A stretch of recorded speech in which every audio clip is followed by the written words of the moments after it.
Je vous présente la vidéo sur la notion de l'équilibre, extrait de la conférence « Réussir une vie professionnelle et personnelle équilibrée par l'adoption des saines habitudes de vie », donnée au groupe Sage de Québec par Paul Boisvert, docteur en kinésiologie et coach poids santé. Donc l'équilibre, c'est le mot-clé, c'est l'harmonie. Pour un équilibre, c'est en fait, c'est l'harmonie entre différentes sphères, entre différents éléments de notre vie. Et l'équilibre aussi, ça m'amène à vous parler de mouvement. L'équilibre, c'est pas stagner. À partir du moment qu'on stagne, on régresse parce que les autres avancent.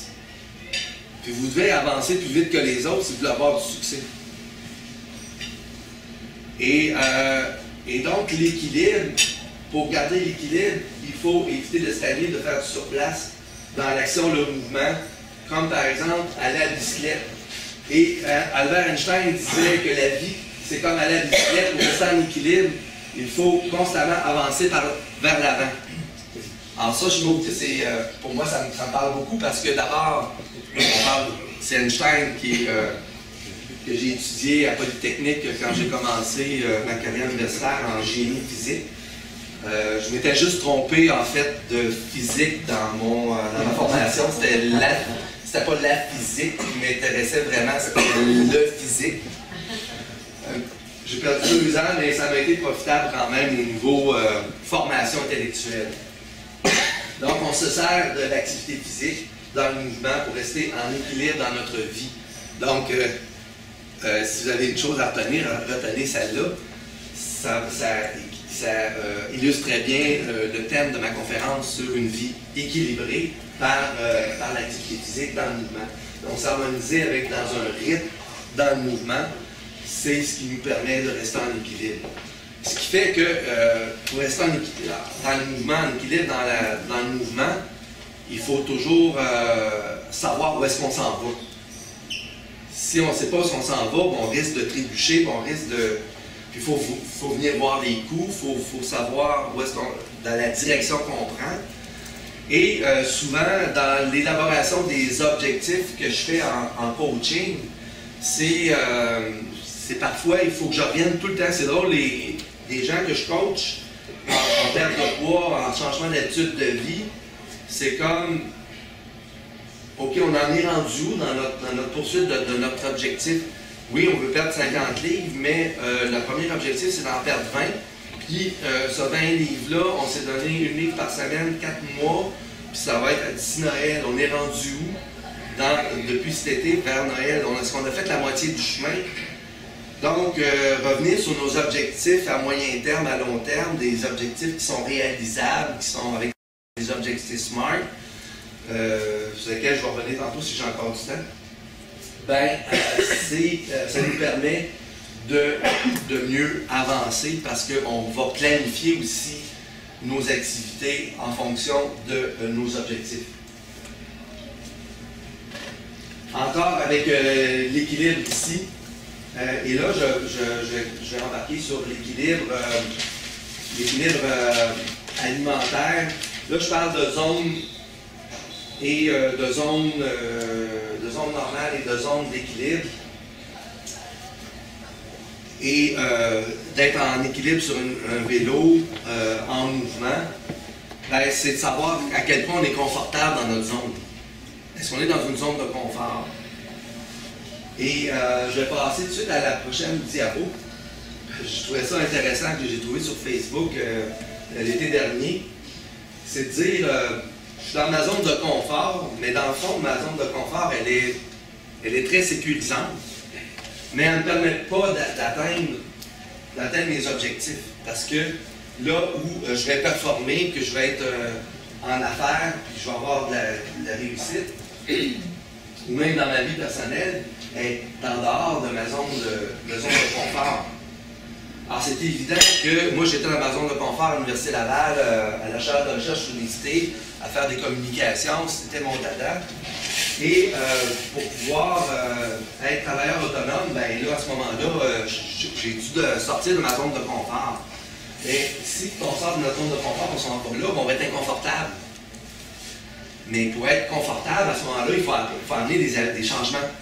Des changements dans votre vie, des changements au niveau de vos habitudes de vie, mais aussi au niveau de vos façons de travailler. Moi, je dois m'ouvrir à la collaboration aller chercher des collaborateurs, des partenaires. Et en fait, il va falloir agrandir cette zone de confort-là pour aller inclure la zone de magie. Puis ça demande un cheminement, ça demande peut-être du coaching, ça demande du mentorat aussi, pour pouvoir savoir qu'est-ce qu'on a besoin pour acquérir ce qui est nécessaire au niveau de nos compétences, au niveau de notre confiance. Parfois, c'est juste d'éliminer des peurs. On a peur d'avancer, on a peur, puis là, on se met à stagner, on ne prend pas de décision. Si on a des peurs, ben, il faut les adresser. Puis si on a des peurs, ça nous conforte dans notre façon de dire, ben, je ne réussirai pas, ou c'est pas comme ça que je vais prendre d'autres façons, puis un mentor va vous dire, ben, regarde, cette part-là, élimine-la, parce que c'est important de pouvoir passer à travers pour être capable d'aller chercher plus de compétences, plus de collaboration. Moi, je dois solliciter. Moi, ma part, c'est de me faire rejeter, par exemple, parce que je sollicite de l'aide de quelqu'un. Moi, j'essaie de m'organiser tout le temps par moi-même. Ben,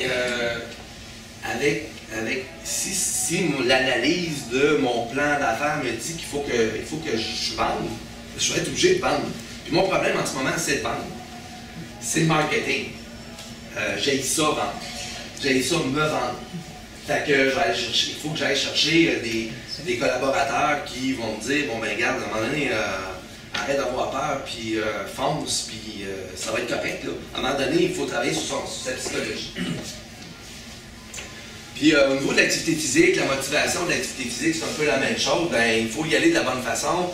Si vous avez peur de vous noyer parce que vous allez nager, ben apprenez à nager. C'est tout simple que ça, mais vous ne l'apprendrez pas tout seul, vous allez l'apprendre en suivant des cours, par exemple.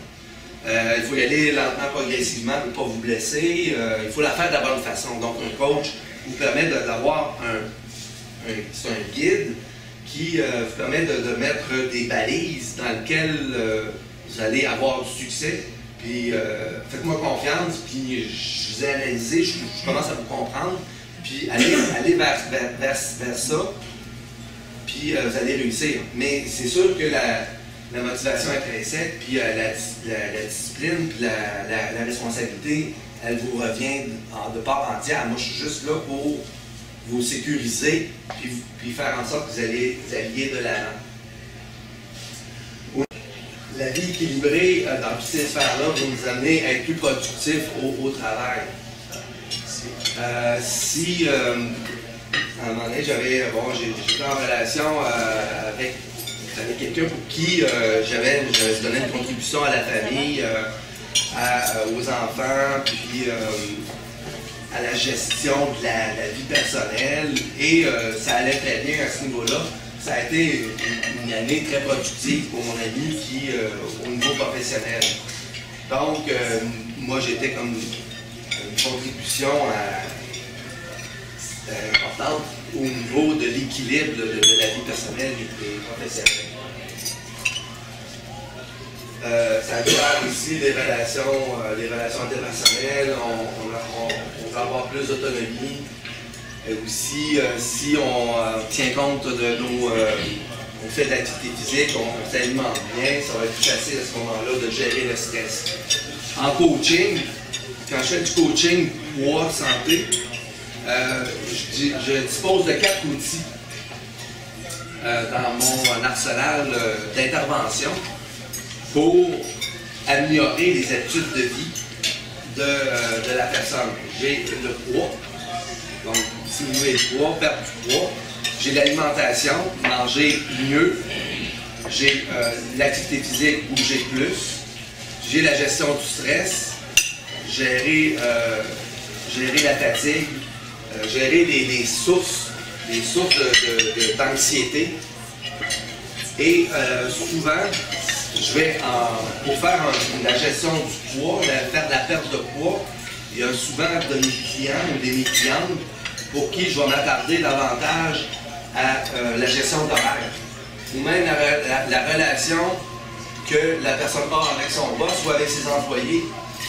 Parce que quand je fais l'évaluation de la compulsion alimentaire, pourquoi la personne s'alimente mal, ben, il faut agir sur les vraies causes. Et parfois, la cause, elle va sortir et dire, bon, ben, je fais un journal alimentaire avec un journal des émotions. À un moment donné, il y a une journée où c'est marqué fatigue, stress, épuisement. Puis, cette journée-là, l'alimentation est complètement bousillée. Là, j'ai dit, il y a quelque chose là, parce que si il y a un problème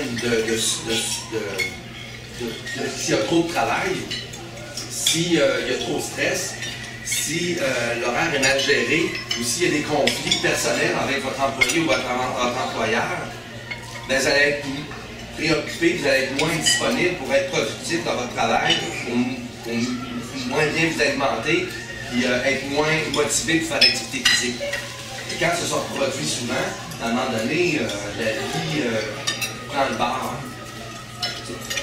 Alors, la gestion des habitudes de vie a beaucoup rapport avec cet équilibre des différentes sphères de notre vie professionnelle, personnelle, et va aider à être plus productif et plus heureux au travail. Et ça marche. Donc, en faisant pour qui c'est important et qu'il y a une relation, parce que bon, moi, je me cantonne aux habitudes de vie. Donc, si ça, tout ce qui a un rapport avec votre vie et qui a un lien avec l'alimentation, ça m'intéresse. Le reste, c'est pas de mon ressort, c'est pas de ma spécialité. Mais s'il y a de la fatigue, il va falloir arriver à gérer cette fatigue-là. Puis, à ce moment-là, on revient aux priorités. On vient à l'affirmation de soi, on vient à l'estime de soi, on vient apprendre à dire non pour être capable de focuser sur les bonnes choses qui sont importantes. Si se chicaner par principe avec quelqu'un pour qui vous draine votre énergie, ben ça ne vaut pas la peine. Il faut se protéger. Donc, il faut agir de la bonne façon avec les bonnes personnes pour conserver son énergie, pour la rendre disponible, pour aller faire son sport, pour mieux s'alimenter, pour gérer son stress. L'activité physique peut être aussi une bonne façon de gérer son stress. Ça diminue la tension, ça évacue le méchant. Le méchant et le cerveau, ça nous permet de relativiser. Puis après ça, on reprend ça d'une autre façon, plutôt que de rester accroché à notre fatigue, à notre angoisse, à notre sensation dépressive.